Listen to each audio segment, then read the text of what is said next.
June 28 ഇന്നത്തെ daily reflection. സ്ഥാപകരുടെ ഉറച്ച തീരുമാനം എന്ന തലക്കെട്ടോടുകൂടി നിങ്ങൾക്ക് വേണ്ടി ഒരു വീക്ഷണം എന്ന അധ്യായത്തിലെ ഭാഗമാണ്. വളരെ കഷ്ടപ്പെട്ടാണ് ആൽക്കഹോളിക്സ് അനോണിമസിൻ്റെ തുടർക്കാല പ്രവർത്തനങ്ങളെല്ലാം നടന്നു. ആദ്യത്തെ 4 വർഷം വളരെയധികം ബുദ്ധിമുട്ടാണ്. അതിലെ തുടക്കം എന്ന് പറയുന്നത് വളരെയധികം മടുപ്പുളവാക്കുന്ന ഒന്ന് തന്നെയാണ്. 1.5 വർഷമാണ് 7 പേരെ നമ്മുടെ കൂട്ടായ്മയിലേക്ക് എത്തുന്നതിന്. ആ 3 പേര് വിജയിച്ചു. ഒരാളോട് സംസാരിച്ചു, ബില്ല് ബോബിനോട് പറഞ്ഞു. പിന്നീട് വേറൊരാളെ കണ്ടു, അദ്ദേഹം സോബറായില്ല. പിന്നീടാണ് ബിൽഡി വരുന്നത്.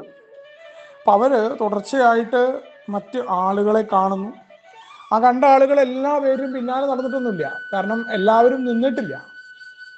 നമുക്കങ്ങനെ എങ്ങനെയായിരിക്കണം 12ാം പടി എന്നൊക്കെ നമ്മളോട് പറയുന്നുണ്ട്. അതുകൊണ്ടാണ് തുടക്കത്തിലൊക്കെ 12ാം പടി ചെയ്യുമ്പോഴൊക്കെ എനിക്കൊക്കെ വലിയ അബദ്ധങ്ങൾ പറ്റി. ഞാൻ വിചാരിക്കുന്ന ഒരാളെ കൊണ്ട് സോബറാക്കാൻ എന്നെ കൊണ്ട് പറ്റുന്നതാണ്.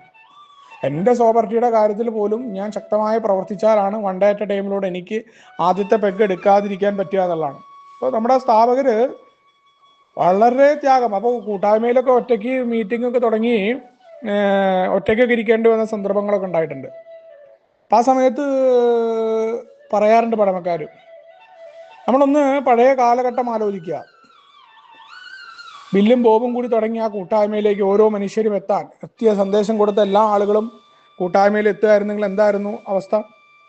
ഇവിടെ മാത്രമല്ല, കേരളത്തിലെ പ്രവർത്തനങ്ങളിലെ പഴമക്കാരായ മനുഷ്യരും അവർ സന്ദേശം കൊടുത്ത ആളുകൾ ഈ കൂട്ടായ്മയിൽ എത്തുകയായിരുന്നെങ്കിൽ എന്തായിരുന്നു?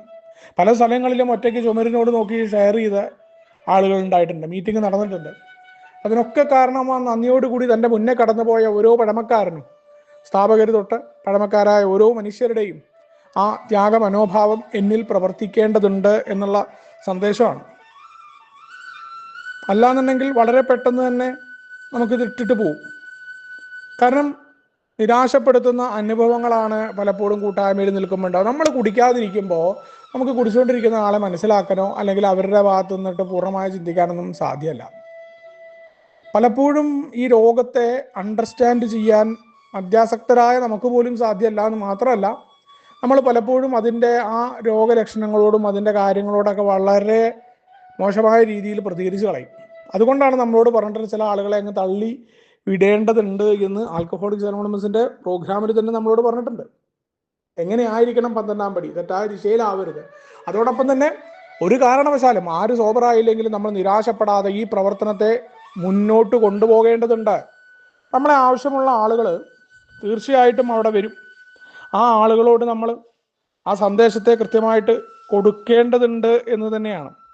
എങ്ങനെയായിരുന്നു നമ്മുടെ സ്ഥാപകരായ മനുഷ്യർ ആൽക്കഹോളിക്സ് അനോണിമസിന് വേണ്ടി നിസ്തുലമായിട്ടുള്ള ത്യാഗങ്ങളെല്ലാം സഹിച്ചുകൊണ്ട് തങ്ങൾ മാത്രം കുടിക്കാതിരുന്നാൽ പോരാ, അതോടൊപ്പം തന്നെ മറ്റുള്ള മനുഷ്യരെയും ഈ ഒരു വഴിത്താരയിലേക്ക് കൊണ്ടുവരികയും അവരോട് ചേർന്ന് നിന്ന് പ്രവർത്തിക്കുമ്പോൾ അത് തങ്ങളുടെ ജീവിതത്തിൽ വലിയ മാറ്റങ്ങൾക്ക് വഴിവെക്കുമെന്ന ബോധ്യമാണ്.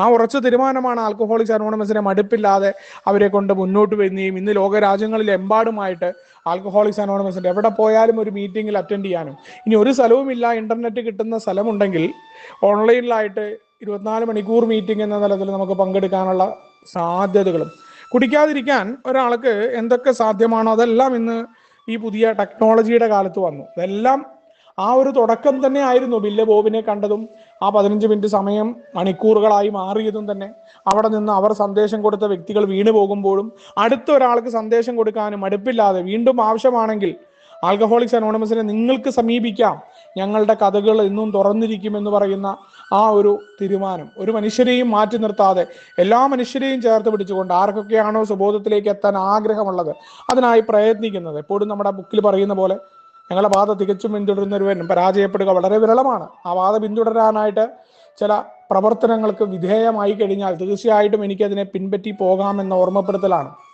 എന്നിലെ തന്നെ ശ്രദ്ധ കേന്ദ്രീകരിക്കുന്ന പ്രവണതയുടെ നാശത്തിൻ്റെ തുടക്കം എൻ്റെ ഈഗോനെ കുറച്ചുകൊണ്ട് ഞാൻ ആരാണ് എന്ന കൃത്യമായ തിരിച്ചറിവിൻ്റെ ബലത്തിൽ ആൽക്കഹോളിക്സ് അനോണിമസിൻ്റെ പ്രോഗ്രാമിന് നിൽക്കാനും മറ്റാരും ഇല്ലെങ്കിലും എനിക്ക് ഒറ്റയ്ക്ക് നിന്നുകൊണ്ട് എൻ്റെ കൂട്ടായ്മയാണ് എന്ന ബോധ്യത്തിലും. ഇവിടെയും അതാണ്. ഏതൊരു കൂട്ടായ്മ ലോകത്തിൽ എവിടെ ഉണ്ടാകുമ്പോഴും അതിൽ പങ്കെടുക്കുമ്പോഴും അവരുടെ മീറ്റിംഗ് ആണ്, ഞാൻ പോയില്ല, അല്ലെങ്കിൽ അവിടെ ഉണ്ടാകുന്ന ഏതെങ്കിലും തെറ്റുകൾക്ക് നമ്മൾ മീറ്റിങ്ങിന് പോകാതിരിക്കുമ്പോൾ ഒക്കെ നമ്മൾ ആലോചിക്കണം, ഇത് ആരുടെയും അല്ല, ഇത് മീറ്റിംഗ് നടത്തുന്ന ആളുടെയോ മറ്റേതോ അല്ല, ഇത് എൻ്റെ കൂട്ടായ്മയാണെന്ന ബോധ്യം ഉണ്ടാവണം. അപ്പോഴാണ് നമ്മളവിടെ ആ കൂട്ടായ്മയ്ക്ക് വേണ്ടി സംസാരിക്കുകയും നമ്മുടെ കൂട്ടായ്മയാണെന്നുള്ള ബോധ്യം, നമ്മളൊരിക്കലും പുറത്തു പോകേണ്ട ആവശ്യം വരില്ല എന്ന് പറയാറുണ്ട്. പരിപൂർണമായിട്ടും കൂട്ടായ്മയുടെ ആ ജീവിത രീതിയുമായിട്ട് എഴുകിച്ചേരാനും ആൽക്കഹോളിക്സ് അനോണിമസിന്റെ തത്വങ്ങളിലൂടെ മുന്നോട്ട് പോകാൻ മറ്റേതൊക്കെ കാര്യങ്ങളും മറ്റേതൊക്കെ പ്രശ്നങ്ങളും ഉണ്ടെങ്കിലും ആൽക്കഹോളിക്സ് അനോണിമസ് എന്ന ആ എന്ന രണ്ടക്ഷരത്തിന്റെ ഉള്ളിലേക്ക് നമുക്ക് ഐക്യത്തോടു കൂടി നിൽക്കാൻ പ്രേരിപ്പിക്കുന്നത് ആ പഴമക്കാരുടെ പ്രവർത്തനമാണ്. ആരുണ്ട് ആരില്ല എന്നല്ല, മീറ്റിങ്ങിൽ ഞാൻ ഉണ്ടായിരിക്കുക എന്ന ബോധ്യം, ഞാൻ എൻ്റെ പ്രവർത്തികൾ അവിരാമം ആർക്കോ ഇനിയും വരാനിരിക്കുന്നവർക്ക് വേണ്ടി, അതല്ലാതെ എനിക്ക് നിർബന്ധപൂർവ്വം അല്ലെങ്കിൽ ഒരാളെ സോബറാക്കാനോ മറ്റുള്ള ആൾക്കാരെ നിർബന്ധപൂർവ്വം കൂട്ടായ്മയിൽ പിടിച്ചു നിർത്താനോ ഏതെങ്കിലും ഒരാളെ മാത്രം ഫോക്കസ് ചെയ്യാനൊന്നും സാധ്യമല്ല.